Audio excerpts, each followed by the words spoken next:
这次制作的是葫芦扣。那么我现在你图上看到的这个是一个成品葫芦扣，淘宝你一搜一大把。你如果自己不想做的话，也可以直接就这样买，也是可以的。然后它的缝制其实也是相对而言比较简单的。这是从侧面来看，你看到所有的入针出针都是从扣条侧面的一半的地方。那么你因为这个是双色的，所以你选择同样色系的那个颜色的线来缝制就好了。然后下面我就再讲一次这个滚条的这个制作。好，我们现在来讲怎么做滚条。怎么做滚条呢？怎么做滚条？滚条和包边条呢？首先我们最常见的在旗袍当中，不管是平裁或者是不管是平裁还是那个普通的改良旗袍啊，我们都会用到包边条、滚边条，并且用这种滚边条拿来做我们的盘扣，手工盘扣这是一个很重要的需要学会的工艺。那么最常见的面料呢，第一个比较常见的就是使用你制作旗袍的表布的那个面料，同款面料来作为你这件旗袍的包边条和盘扣的扣条。那么还有更常见的一种呢，就是用这种电力纺有点像丝绸一样通常拿来做里布的。它呢克重相对而言，你要选克重稍微重一点的那种，因为有些电力纺它克重比较低的话，它的这个纤维之间的这个空洞就会比较大。你上浆之后再去做盘扣或者包边，一拉扯就会脱丝啊什么的，就会非常不好。所以你要选稍微好一点的便利纺，这些都有的啊。然后呢，如果你是用你自己的那个做旗袍的表布的来做这个滚边条的话呢，来做这个正协调，我们叫它正协调啊。那做正协调的话呢你们实际上你看我做一件双筋旗袍，我的滚边条加上我的扣条的长度差不多是5米总共就是5米。那么我们一般我算了一下，差不多是5米而且是双筋的。你想想看，双筋叶地长旗袍再加上做盘扣的话，一起差不多就是5米多的样子。所以你差不多以普通的旗袍，可以以这个5米为一个参考值了6米顶多了。你看到现在我已经裁好了一条正协调了。什么是正协调呢？正协调就是经纬，它的经线和纬线实际上是以45度角的方向这样存在的。那我们怎么来做它呢？如果按照常见的话，你那个用你自己的表布的面料来做正协调的话呢，那么你就估算一下你要用多长的协调，然后比你自己的就是在你本身要买，就是一般你要做旗袍的话，考虑你的幅面，就是你需要的旗袍的长度，就是你的2个1长，就是1长乘以2，1长乘以2，你再加上个4厘米的缝缝，然后在这个基础上之后，你再多减这么宽这么宽呢，我们这样子做。我们最传统的方法就是4条连裁的，也就是说这么一块布，我可以裁4条平行的，裁4条这个滚边条出来，这些丝的滚边条出来，所以这个的长度就是你每一个单个滚边条的宽度乘以4因为是4条连裁的，你要多裁多少呢？一个是要看你最终要有多少滚边布，照道理来说，这么长的4根就差不多了，或者说你多留一点的话，你弄个2个这样的滚边条。大的滚边条你可以一共裁8条就差不多了。我这个是12.5厘米，好，12.5厘米除以4，差不多3.2厘米，3.2、3.1厘米的宽度，是我的每一根滚边条的协调的长度。那么这个方向是你的布料长度方向，这个方向上是你的面料的幅面的方向。大家可以看到，就这里这两个夹角是45度角，这里也是45度角，上下两条是平行，这是个平行四边形啊，大家就知道怎么画了。这里是180减45度等于135度角，所以你其实只需要把这个角固定了之后，把平行线画出来，的总宽度固定了之后，把平行线画出来，你就可以根据你的面料裁出这样子的一个平行四边形，然后你把它翻到反面，平行的，我这里已经划好了3条线，把它分成了4根同样宽度的这么一个四根布条，你就在这个正协调的反面画上3根平行线，把它4等分。好，然后我们再把其中这个锐角，把它现在是反面朝上，这是反面朝上，这样折，其中一个角。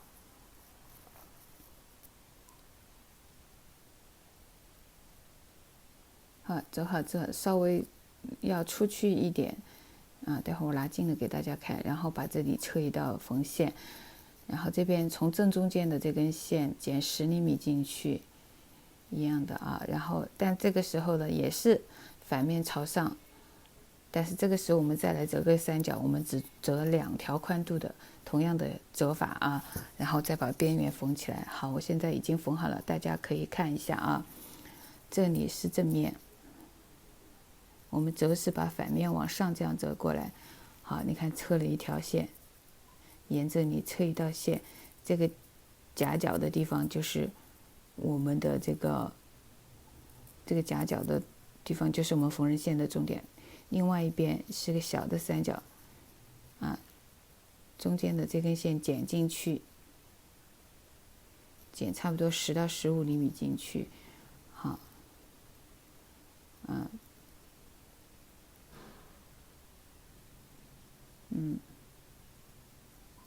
上面这个角折下来，注意这里现在角要伸出来一点，然后夹角的地方是我们这个车线的这个中指点啊，然后我们用剪刀直接剪，这是一个非常简单的方法，直接开始从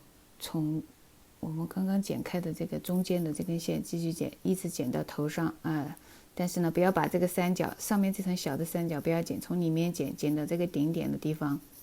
这就分成2条了。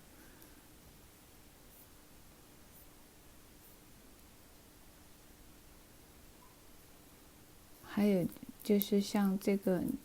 你用那个电力纺这种，或者丝绸这种面料来做这种薄边条的话，你这个布料要将。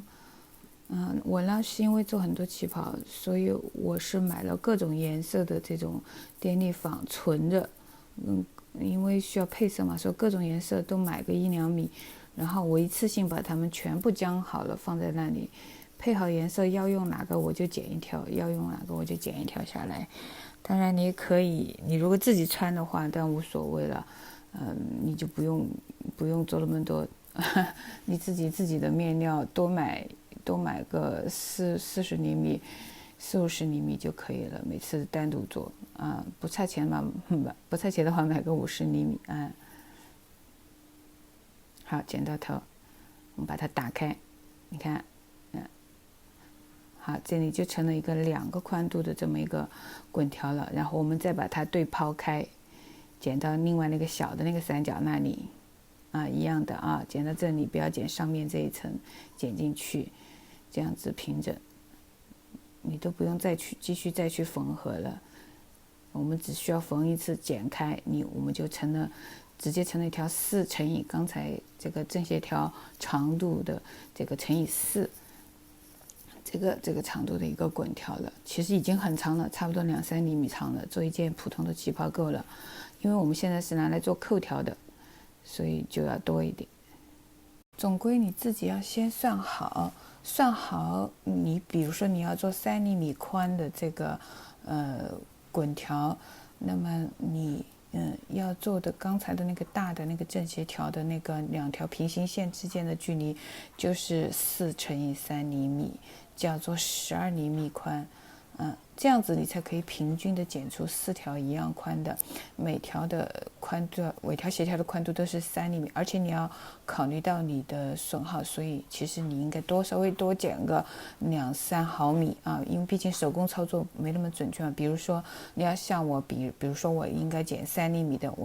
我总的算成是加上5毫米，因为我考虑到我画的时候可能划分有粗絮，那我剪的时候我可能稍微偏一点，1毫米就过去了。那么你剪的话多个5毫米的余量。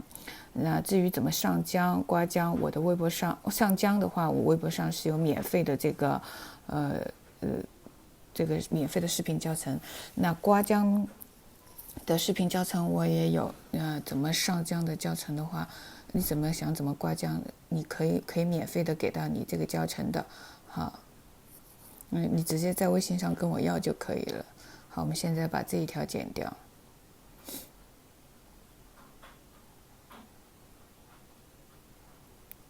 然后刮浆其实也是，就是相对而言还是比较简单的，你跟我要视频就好了。剪刀的话，你要选比较好的剪刀，不然你要是剪刀的那个刀口不好的话，你剪丝绸一刀下去把丝给你带起来就不好了啊。我这个是日本的那个 clover 四叶草的，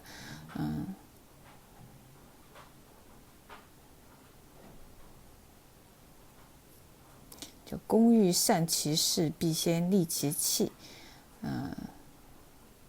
到时候我们弄到这边，我们分别把这个缝缝朝两边各自倒一下，就把多的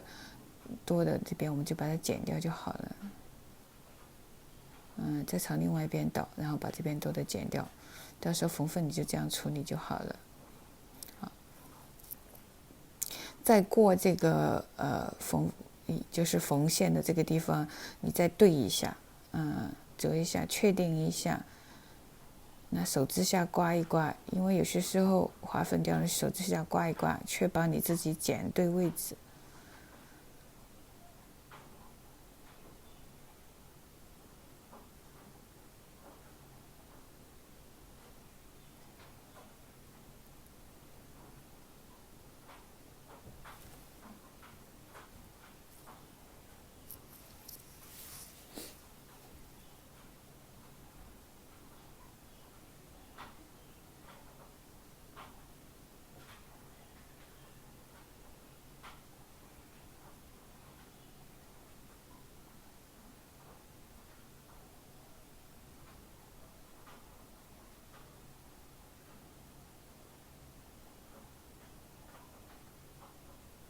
熟手的话，在做滚边操作的时候，倒不一定要上浆，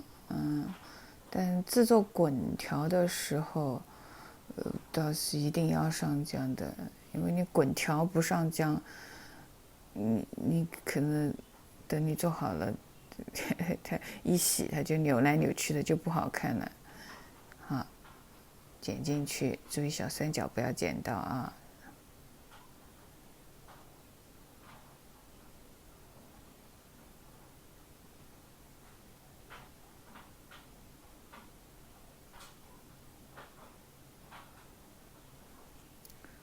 好，你看这样一条很长的滚条我们就做出来了，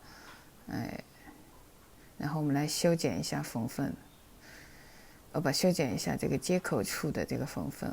然后把这个缝缝分缝烫开分开多的都剪掉，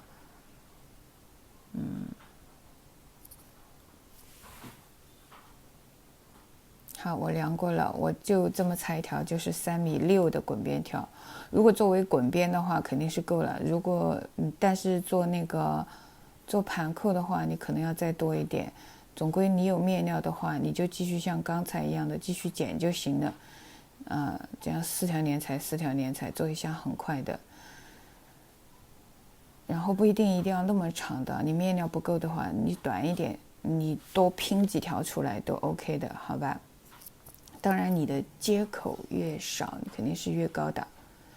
接下来我们来做扣条。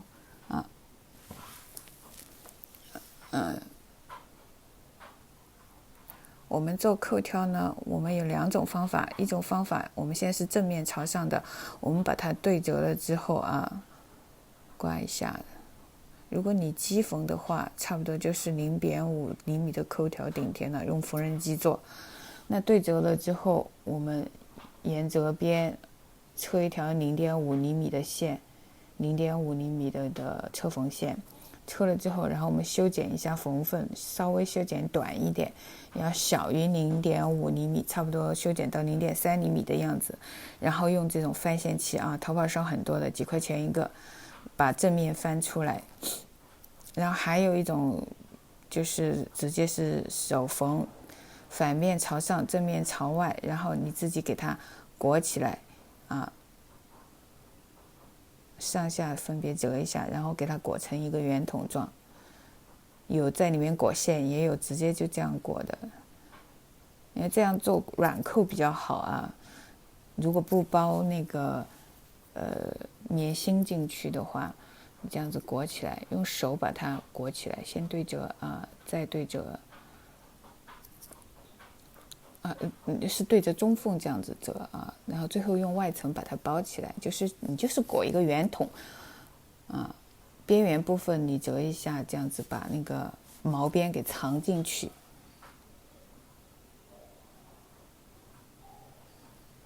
然后再用那个长针缝或者是撩缝，简单的撩缝，用手针把这边给它缝起来就好了。朝中线折沿中缝折进来，然后再裹起来。总归你自己就是手把它卷边给它卷进去，然后毛边藏在里面。卷好了之后，如果有点扁，你在那个板子上面用手搓一搓，它就比较圆润了，就可以。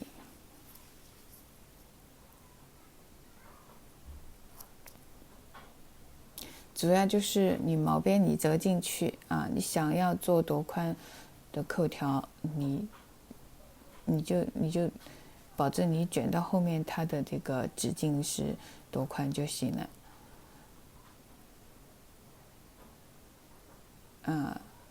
而且要保证你每次卷的时候操作步骤是一样的，不要到时候做出来一些粗一些细，这样子就不好了。手工来做的话，就是很慢很慢。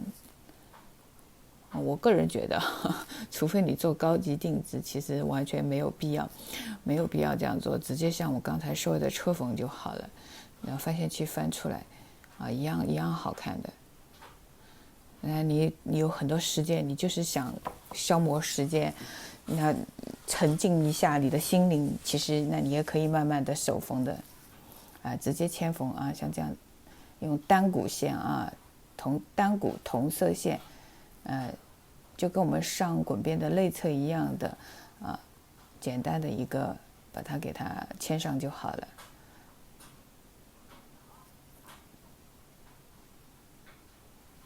看一下，其实很简单的，但是你不要缝的太多，但是你要用单股线我这是演示给你看然后像这样，一定要在做这个的时候一定要保证你的针距不能太宽，也不能太窄挑起来2-3股就好了。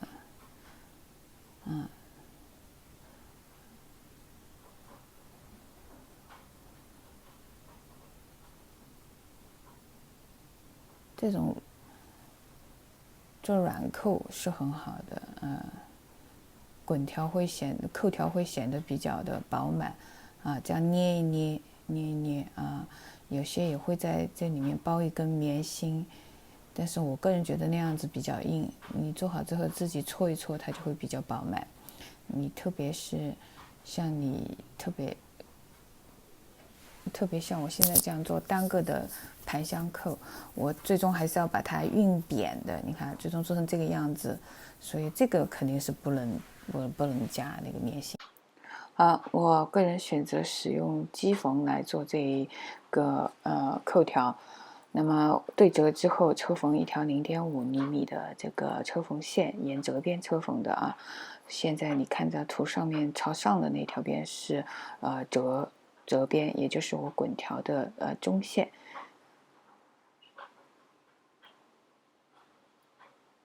然后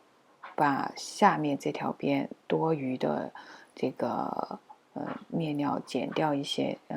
大概剪来还剩个0.3厘米宽度就差不多的，因为布料也是有厚度的嘛。那我自己的这个滚条是0.5厘米的宽度的话，我肯定不能超过0.5厘米。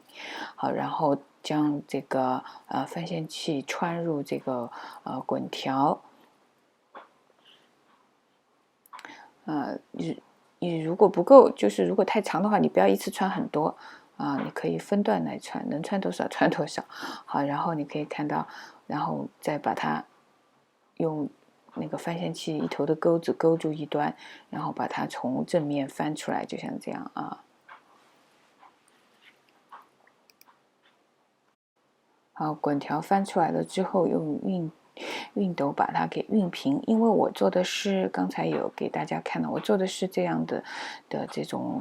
双葫芦扣。那么我的滚条其实要求是扁的，那你如果是做的一字扣啊什么的，你可以就是把它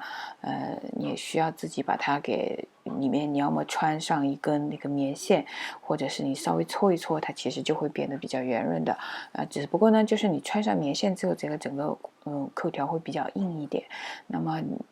不适合做很小的那种布扣。盘扣，你日常穿的话，有些大家其实看过很多古着旗袍，它的扣子比较小的那种，肯定没有办法穿棉线的。你做的更细更小，那么一定要软的扣子软的扣条，那你就算穿也是穿很细很细的，那你不如不穿，你就把你这个扣条搓圆就好了，就是翻进去了之后。好，我们把它翻过来了之后，把它熨扁，因为我们这次做的是像那个是这样子的葫芦扣，它扁一点的话呢，方便我们盘制这个圆片。那如果你是做直角扣的话呢，那你可以从中间再穿，用穿线器。在翻的时候，你就是在翻线器的钩子那里勾一根棉线，直接翻过来。那这个时候棉线就直接套在里面了。你也可以翻好之后再套一根棉线，再穿过来都 OK 的。因为做直角扣的话，希望你的扣条要饱满圆润。圆滚滚的，这样会比较好看。但是我们做这个特别的这个扣子，肯定是要扁一点的，好，扁一点才好。好，第一个一定要熨平，第二个我们缠圆盘的时候一定要盘得很紧。我们首先要做一条，就是你的面料有线的话啊，你可以先做一个来，然后来拆开来看一下你具体需要多长。比如说你扣头需要多长，然后扣判那边需要多长的扣条，然后你计算下来之后，你再来做总的扣条，然后再根据这个尺寸来剪这个扣条。那你还是要稍微多做一点余料，不要做的恰恰好就太寸了，万一有点什么你做的不好的话，大小不一样就不好了，整个扣条就废掉了啊。所以我建议你是最好多做一点，多做一点扣条，这样子自己也做的时候，也会得更不会怎么说，不会因为计算错误而导致浪费。好，现在大家跟着我来盘这个蜻蜓头这个就是基本的扣头的盘法啊。现在左手食指上要绕一圈，从后面绕过来再从拇指的前面这样子绕一圈绕过来。好，换一根手拉着，然后拇指和食指靠在一起，取下拇指上的，然后压在食指上的这个圈上面，然后把食指上的这个绳稍微提出来一点，然后把右手拉住的这根扣绳从中间穿过去，然后整理一下啊，就形成这个八字形形状。注意扣条不要拧啊，平的。对，有点像八字形啊。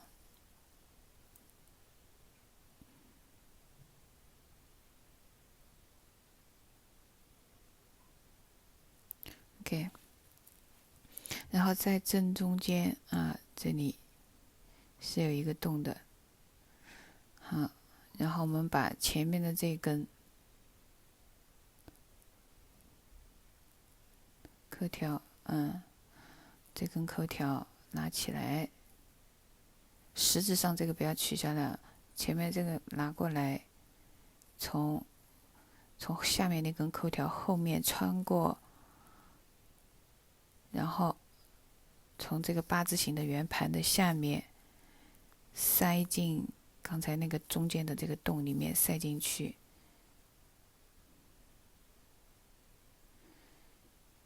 夹出来。我是为了大家方便，我用镊子来做啊，方便看清楚啊。然后后面这根扣条一样的，也是顺时针方向啊，从前面绕一圈，绕过也是从这边啊，从这里也是从下面进去，从同样的中间那个洞穿出来。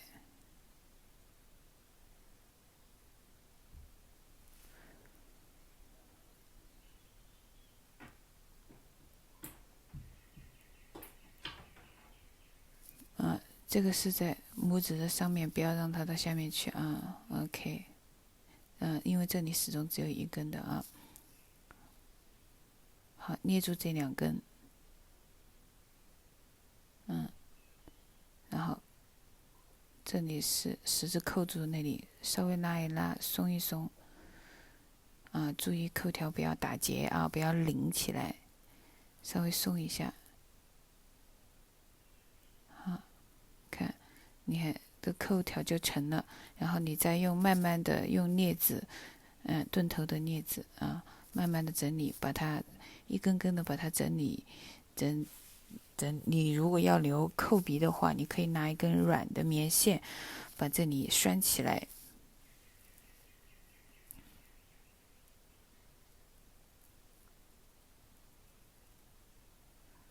如果你有回形针的话，你拿回形针弯一弯，夹在那里，把它做一个标记也是可以的啊。最好拿根线，不同颜色的布，那在这里打个结，就是这就是你的扣头的鼻子，扣鼻啊。然后你来整理下面的，用这种钝头的镊子，一点点的把整个扣头给它收紧，收成。因为我们这个扣条盘一根长一根短，现在这根现在看着要短一点，那我们把这根短的弄长一点，那我们就从另外一头，我们反方向我们扯一下，看它是哪一根，然后反方向把这个扣头捏紧。我们要多少？我先抽一点出来，这抽出来这点，我们就想把它给它短的那边，那我们就顺着这个反方向。一点点的把它抽到就是另一头就会多了这是一个比较漫长的过程，大家要有耐心。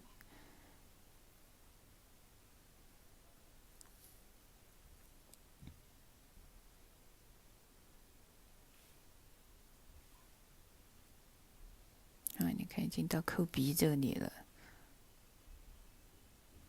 这根标记的绳子它可以移动，反正它在这里。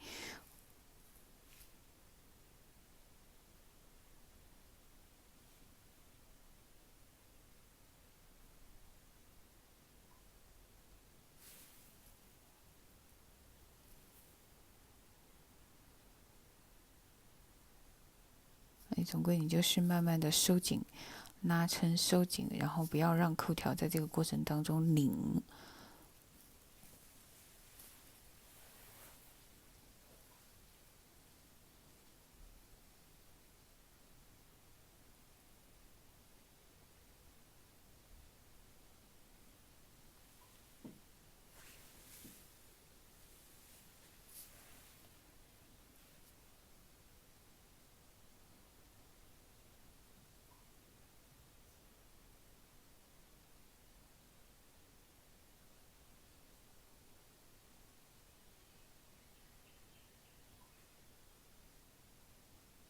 总归当你就是你找不到它的出口在哪里的时候，你拉个这个线的另一端，你就这个可以发现它是朝哪边走的，你就慢慢的一点一点的拉就好了。就是记得用钝头的镊子啊，要免得把你的扣条，特别是你用的针丝或者电力纺，把面料给弄坏了哈。你看这样子就拉起来了。然后这根绳子有点粗了，我们弄根细一点的，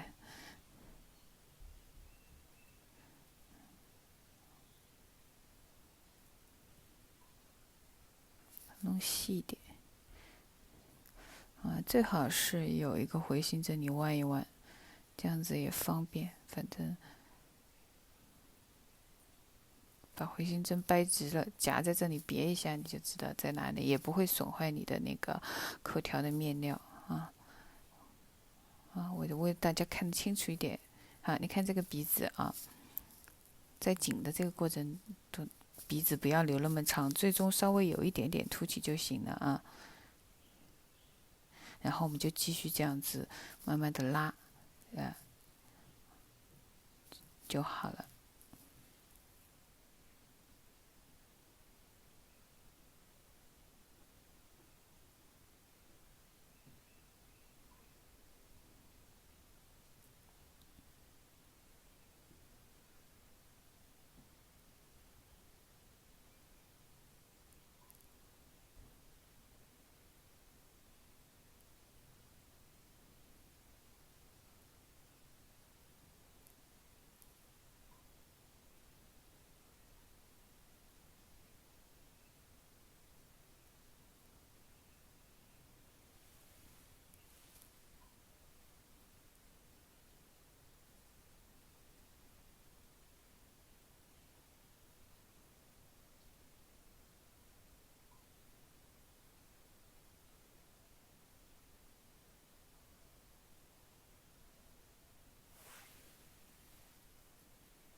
在这个过程当中碰到有拧过来的这种绳啊，你把它捋平，不要让你的扣绳在中间是一会儿拧成这样，一会儿拧成那样，不要打结啊，打结就不好看了。而且要保证你的，要么你的就是你的这个扣条缝合线都朝同一个方向，不要一根朝上一根朝下，待会儿就会影响我们做那个。好，我们现在这个已经扣好了，可以看到我们把鼻子稍微再提出来一点，稍微提出来一点。缝合线都朝同一个方向，不要一会儿是朝上一会儿朝下的，这样也会影响。发现有一些扣绳它拧起来了，我们要稍微整理一点，要让你的这个扣头看上去饱满。提一提，让它稍微有点突出就可以了。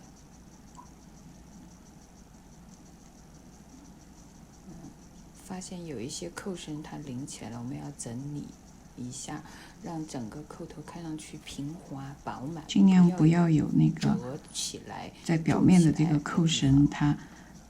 被勒的来缩成一根细条啊的这种情况，都是舒展的。好，我们把这个拆出来。尽量在表面的扣绳呢，不要被勒的来缩皱起来这样非常不好看的。舒展。好，我们现在把这个鼻子出来了，拆出来，看稍微有一点点突出就好了。还有，再把它整理得更圆一些，好。鼻子出来了。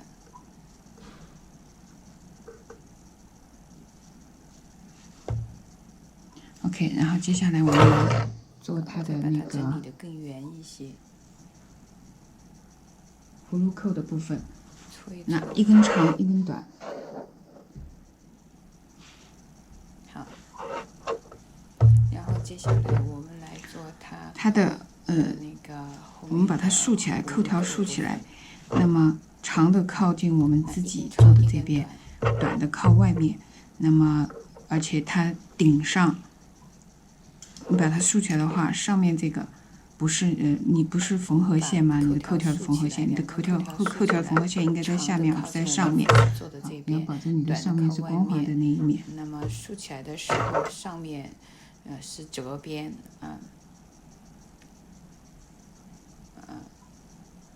上面扣条如果实在是就是有拧起来的话呢，你可以用那个扣条这样子塞进去，在中间这样子，在里面把它转一下，转一下啊。这样就很不好看，因为缝合线它毕竟和折边是不一样的。那如果实在有拧起来的话，你在这个蜻蜓扣的底部把这个扣条转一下就好了。是保证它的方向一致。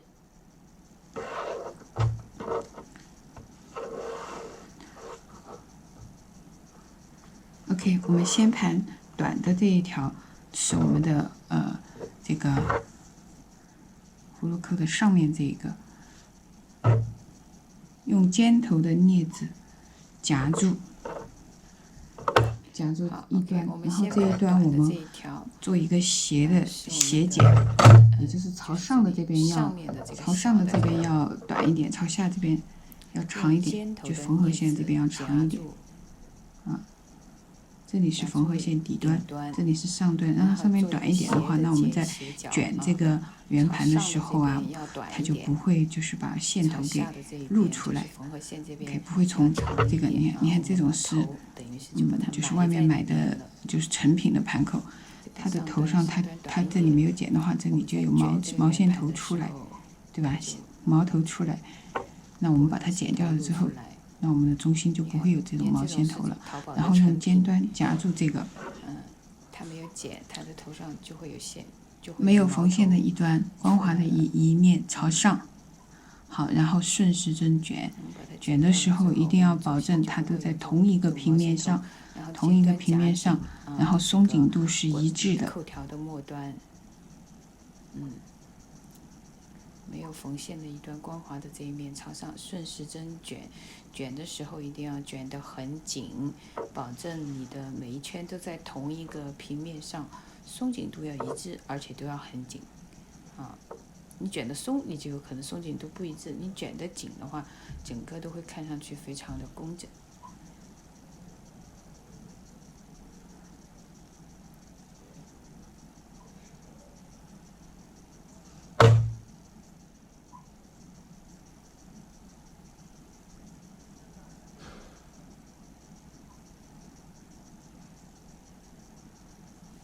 好，快到头的时候，你差不多留一个，你让它两个是在扣头和这个在一个水平线的情况之下，你让它这个扣头和圆盘之间，它大概留一个0.5厘米到1厘米之间的距离啊。我们最终完成的话不会留那么长的，最多就是0.5，但是我们留到0.5到1厘米之间的距离，最后我们还可以再把两个圆盘缝合在一起的时候，让它更加的，就是有余量可以供我们来修改。差不多，最终完成的话不会留那么长的，最多就是0.5。但我们留到0.5到1厘米之间，我们最终我们可能在两个圆盘缝合在一起的时候，有余量可以供我们调整它的这个方向。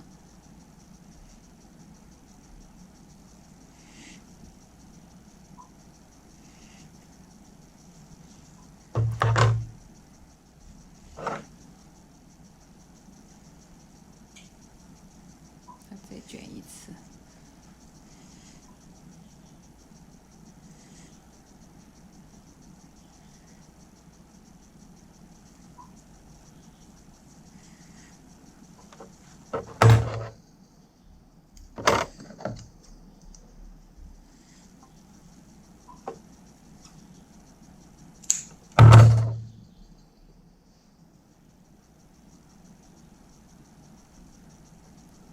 才线没有穿好，所以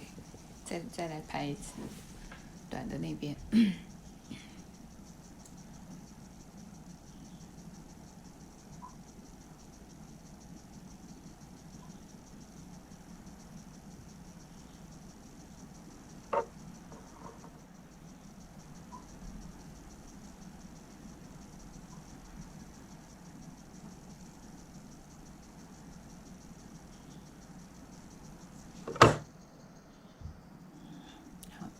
好，一定要我们从反面中心入针，反面的中心入针，把它固定。好，取下来，镊子取下来。好，翻到反面，我们从反面中心入针，反面的中心入针，固定，来固定这个小的这个圆盘。然后从侧边的1/3，就是不要超过1/2的地方，1/3的地方你出针，然后你就要准备把这种小钳子来拔针，因为这个厚度比较厚的，你用手拔可能拔错了，把针拔断，把线拔断，把自己伤到也不好。像这种手工的小工具，就是最好是要备一套的。小钳子，手工的小钳子。因为扣条的厚度比较厚，用手拔。你要做的时候，你要用同色的丝线做。我现在是给大家看，所以我用的是不同色的，这样子大家容易看得清楚一点。最好是备一套的手工小钳子。你的这个从中间圆心向侧边，这样子像放射性的这个射线一样的。你做的时候尽量保证你的每一针的，就是针距，就是均匀一点，这样会看上去会更好看一些。我们虽然是一些背后的别人看不见的活，但是自己把它做好，这也是工艺的一个体现。做的时候尽量保证你每一针的这个针距均匀，不要太用劲，特别涉及到你的面料的话，你太用劲了，你整个面料，你会把你的这个圆盘给纳变形的，就不好看了啊。不要太用劲，特别涉及到你的面料的话，好，整个面料先留在这里。它会把你的圆盘。这是我们上面这个盘，我们现在来盘下面这个盘。弄变形就不好看。上面这个盘我们不能太紧，也不能太松。用4针把它固定了，我们先放在这边，针也放在一边。然后我们来盘下面这个盘。下面这个盘也是一样的，就是同样的我们。等于是这样子，最后我们是要这样子把它绕过来，绕到这个另外一边的正中线的地方。下面这个盘也是一样。好，然后同样的我们也是以一个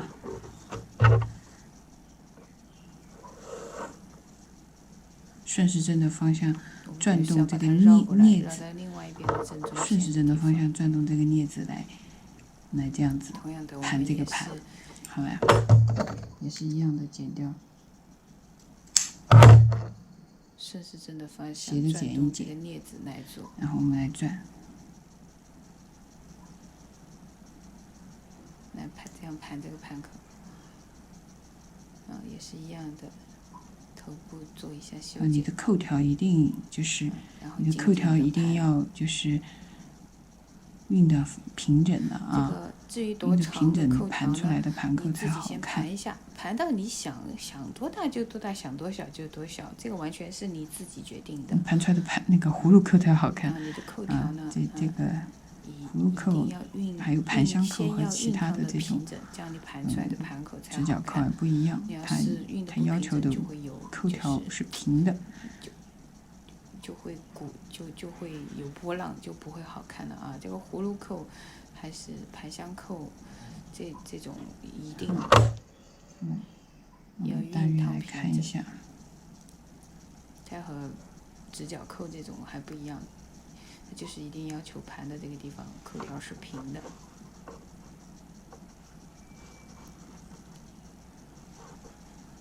好，我们大约来看一下。这个大小比例，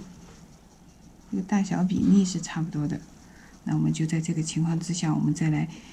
先把大头的这个主要的位置，就是主要的圆盘，我们先把它固定了之后，我们再来具体对位置。是差不多的。那我们就在这个情况之下，我们再来先把大头的这个圆盘，长的是在这边，你看我们这个是包着它的。我们先也是一样，先固定一下它的这个圆盘的形状，先用指针固定，这样子。然后最后我们再来对这个大小圆盘的位置和它们相对于这个蜻蜓扣的，所以这个我们可能还要再上来一点，看这样子包着，然后这样子，对吧？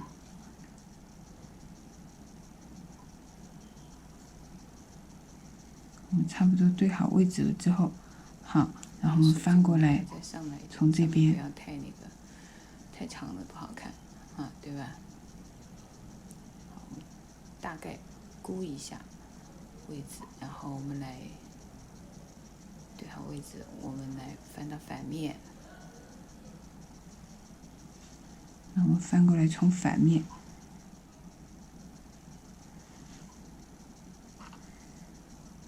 那我们反面圆的这一针是在外面的，看到没？然后从这个的小盘子的正中间穿进去，然后从大圆盘的侧面，因为是从小圆盘的正中心穿进去，然后从小圆盘的侧边出来。这是在侧面的，然后我们再从小盘子的正中，然后我们从大圆盘的侧边直接对穿它，不从圆心出来，直接对穿它，我们来固定它的位置。从小圆盘的侧边出来，然后再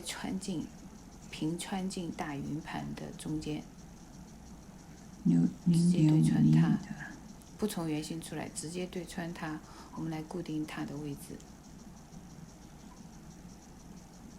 好，对齐，保证三个圆在一个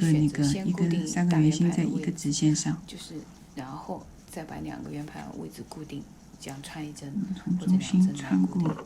也是可以的。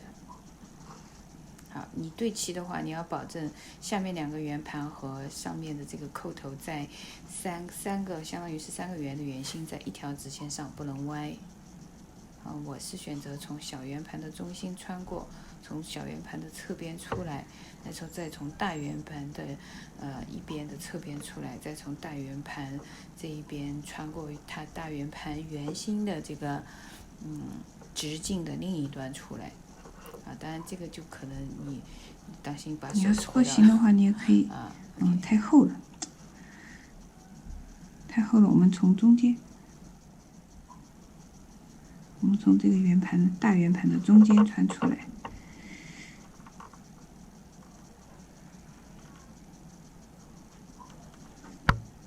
有点太厚了。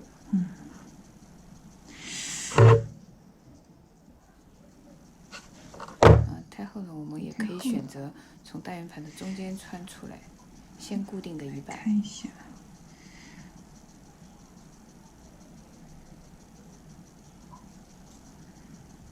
镊子很重要，当你要处理比较厚的面料的时候。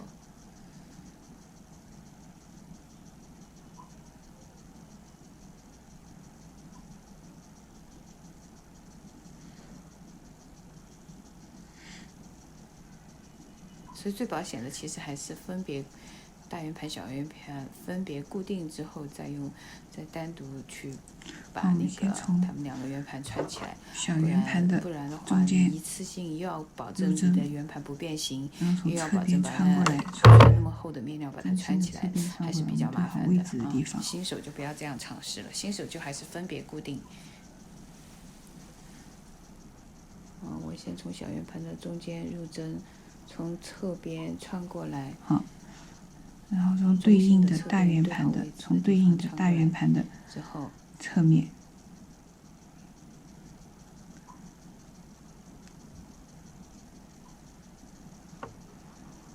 好，我们来，然后再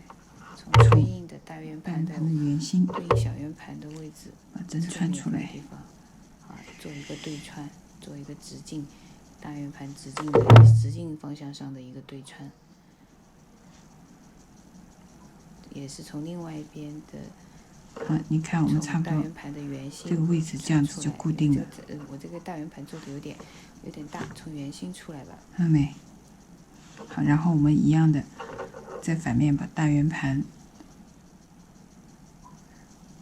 中间出针。那差不多我们的位置就几乎固定了，可以看到3个圆是在一条圆心在一条直线上。好，我们一样的在反面把大圆盘以放射性的这种中间入针这种情况，把它侧边出针的这种针法把它给固定。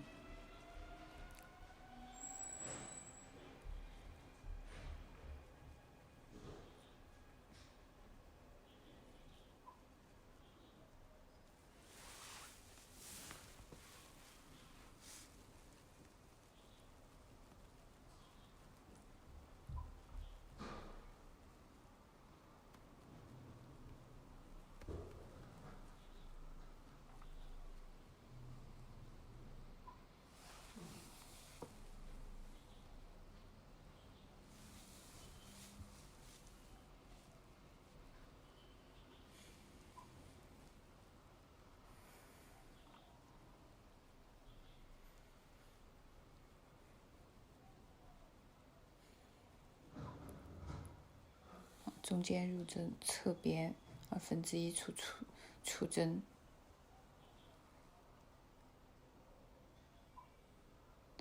所以呢，你这个做葫芦扣还是尽量不要做的太大。我这个做示范我也就没有特别讲究。其实这个葫芦扣我相对而言是做的有点大了的，包括这个成品的葫芦扣其实都有点大了。手工像这样的手工软扣布扣的话，差不多我觉得1/2的大小就可以了，最多2/3。所以说你的扣条的话，像这种情况下扣条你可以做的就是再细一点，那就要用手工来做了。手工来做扣条你可以做的更细一点。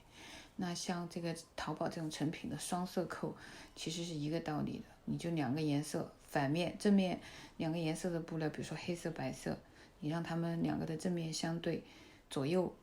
都各车一条，各车一条线，2条线之间的距离0.5厘米之内。这个你可以测到0.3厘米的，因为你直接这样子测的话，你可以测到0.3厘米。然后再修剪你的缝线，然后再把它翻出来一样的，但是你还是注意要熨烫平整并且你的线一定要车得很直，不然的话白边翻到黑边去，黑边翻到白边来，看上去就不好看了。好，我们圆盘定型之后，我们再来把2个葫芦之间这个位置再固定一下。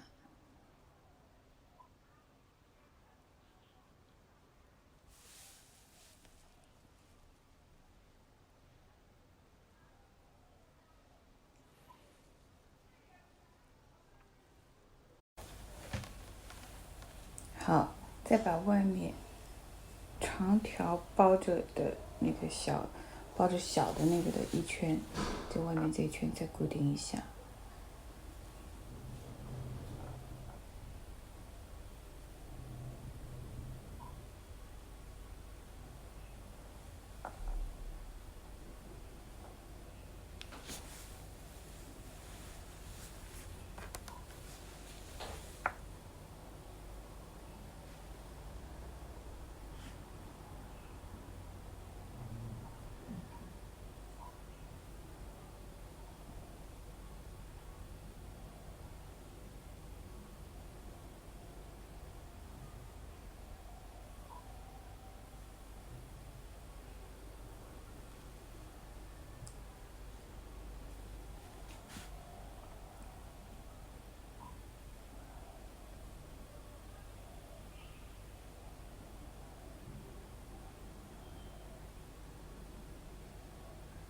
然后把这个扣脖这个地方这2条扣条捏紧，然后把它捏紧之后固定2针，从下面绕线固定2针就可以，不要多了，多了整个脖子会显得硬。而且我们在上扣的时候，本来也会继续在这个部位，就是固定操作，所以你这个时候缝的太多了的话，然后会影响最后的效果。2针就好了。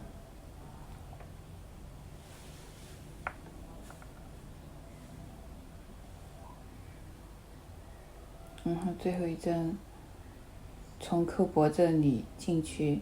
从圆盘中间小圆盘中间出来打结，剪掉线尾 ，OK， 这样就完成了。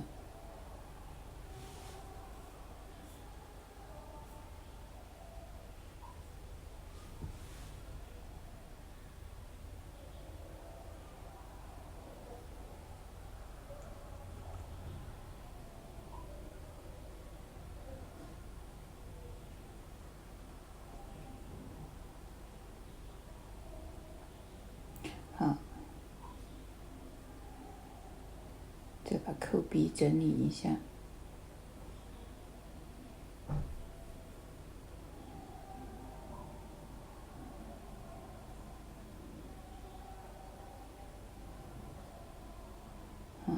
背面，背面你的就是关键，你可以把大盘箱的这一块，你也把它先用2针固定。关键这3个球，它的圆心要在一条直线上，不要歪的啊。这种说起来容易，做起来难，所以你要慢慢的练。如果你的面料比较软的话啊，你要特别小心，你在做的时候不能太用力，因为一用力，你看这里，你的圆盘就会被你的线拉的变形啊。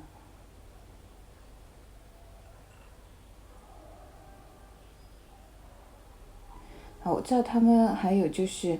像做这种扣子，它会在那个扣条里面敷一层衬，确保整个扣条都是比较硬的一个状态。那这个成品的黑白扣条它就是这样的，所以你也可以考虑试着这样做。另外扣判的那边呢，就很简单了，因为它尾部和这边是一模一样来做的，但是呢，它就是做扣判的时候，你就不存在扣头的问题了，就简单多了。你扣判的地方怎么弄呢？就是这样，也是一样的，缝线朝下，然后你先套一下，就是你这边不是刚才说你需要量一下你的每一个圆盘用多长，然后加上除去扣头之后下面是多长，然后包括扣脖啊，包括扣子在内，然后用一根扣绳包住这个扣头，稍微紧一点点，因为面料有一定弹性嘛，你稍微紧一点点绷住它，稍微有点弹性，你就轻松的扣头就轻松的穿过，不要太松，太松穿不过，就是刚刚贴着它的这个扣头，就相当于是它的一个，如果把扣头考虑成一个圆的话，那就是它的圆周，刚刚贴着这个外侧扣头的外侧。你这样自己套一下差不多了不要太松，记好这个位置用水削笔或者是用针吧，用针先把扣头的位置固定，2针先固定一下，扣尾的话也是用刚才同样的方法来盘这个圆盘就 OK 了，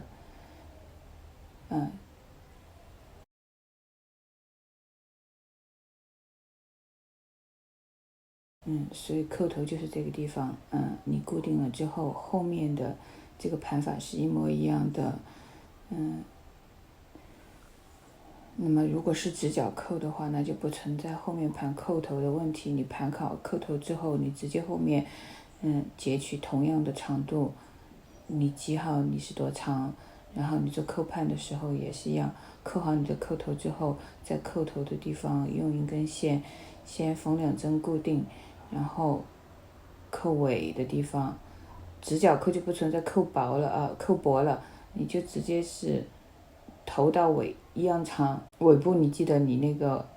弯进去做那个扣尾的那个地方，你要留出来0.5厘米的样子。这个盘扣说实话真没有什么诀窍，大家自己多多练习，做个10几个就差不多了。好，现在我们来演示一下怎么上扣子。好，大家可以看到，就演示一颗大金上面这一颗就可以了。你首先，把这个面料大金这里整理平整，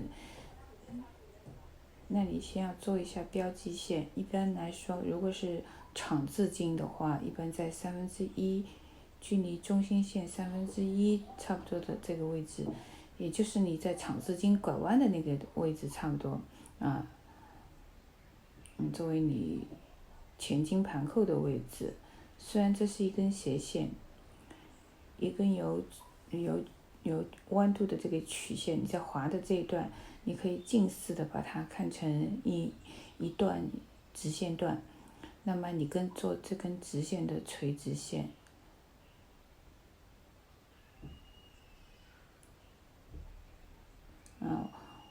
我上扣这边用的成品扣，葫芦扣的盘法刚才已经教过了啊。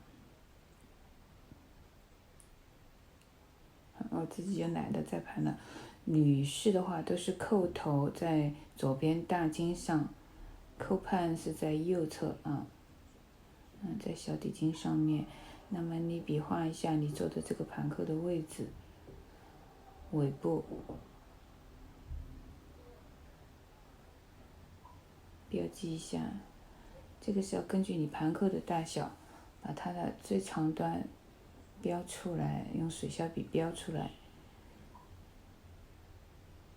然后把扣判套上去，把另外一端最长端也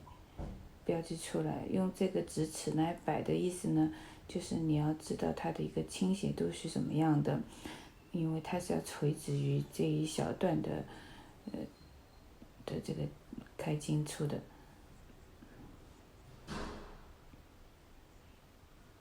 也有一种它是直接就是物理性垂直，从上到下的垂直，但我个人喜欢这样的垂直。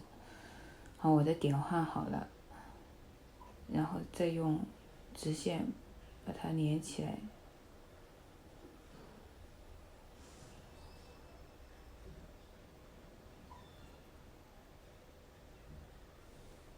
标记好之后，你再来缝扣子。那么缝的时候呢，也是从侧面1/2处出针，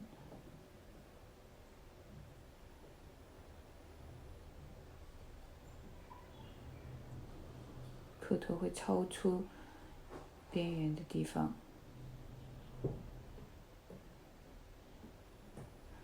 你如果是丝绸啊那种比较透的面料，那你就剪一小块同色的表布，把它折成那个长方形，垫在这个衣襟的内侧，垫在衣襟的内侧，这样子来做，以免损坏你的表布。同时，因为是同款布，也不会显得太突兀。如果面料有透的话，从底部的中间入针，然后从侧面1/2处出针，上这种盘扣就会比较简单一点，比上直角扣简单一点，因为你只需要固定就行了。这样子一圈绕过来，好，然后再固定一下扣脖。像直角扣的话，你就还是需要连形状都要出来，都要保证。所以说直角扣其实做起来简单，上起来难。像这种盘扣是做起来难，上扣的相对而言更简单的。你的针脚不要太密，但是要均匀，特别是你出针处的这个高度越均匀越好看。这个也是需要你慢慢练习的。我是教在这里，但是你要自己去做到。你的针脚都要藏在这个圆盘的下面。就手工的极致是在哪里呢？正面好看，背面也好看，这个你就慢慢体会了。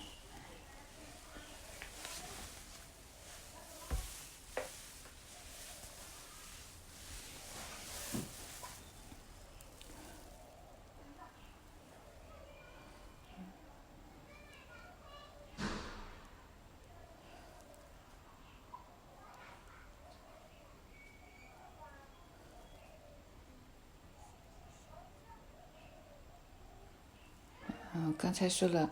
用很薄的面料，一般是会在盘扣的下面剪一块同色的纯棉布，大小跟你盘扣差不多的，垫在下面作为上扣子的垫布。你上好了之后，可以把边缘修剪一下，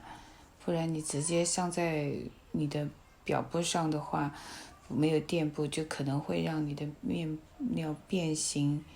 而且会损害你的面料，特别是你穿了几次过几次水之后，你面料可能就会坏掉。好，然后脖子加固扣脖，也是加固2针，从1/2出针，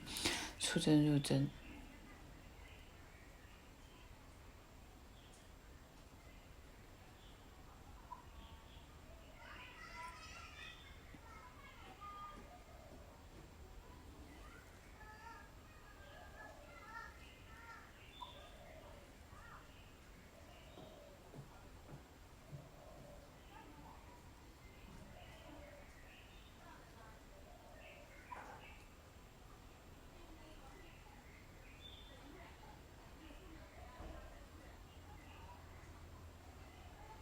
就但凡你露在外面的针距，一定要均匀平整。背面这个你慢慢修炼。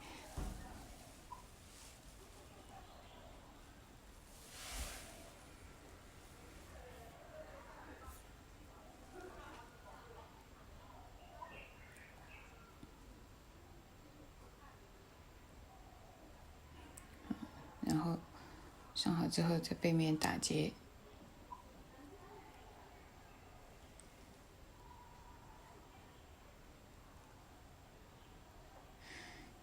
就是在开襟处，你如果需要增加暗扣的话，你自己定好，你就是试穿以后，你上好扣子，你试穿以后，你觉得哪里可能有点豁开啊什么的，你在那里定好位置，自己加个暗扣就行了。暗扣就不用我教你怎么上了，对吧？暗扣要加几颗，加在哪里你自己看，你觉得哪里豁开不好看，或者你觉得这样或者也没有无所谓，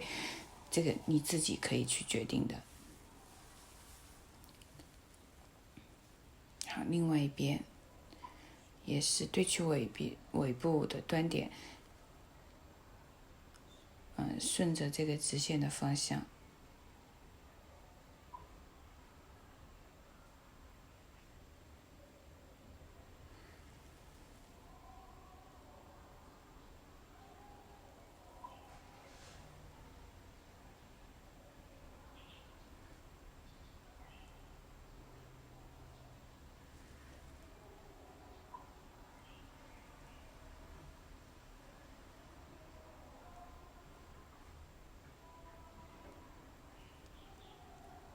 关键就是你标记要做好，然后你按照你的标记来缝，就 OK 了。缝法也跟刚才是一样的啊。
加固扣脖。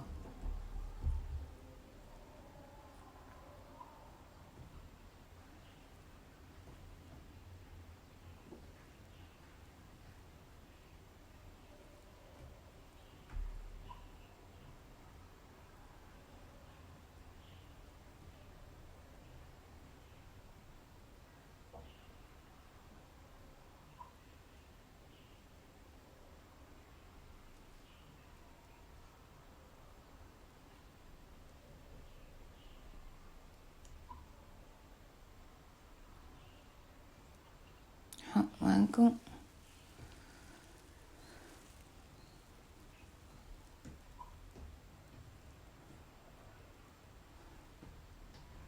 这个时候你就可以试一下这个衣服，然后决定在开襟处哪里你需要加暗扣了，甚至不加也是可以的，如果穿上去效果好的话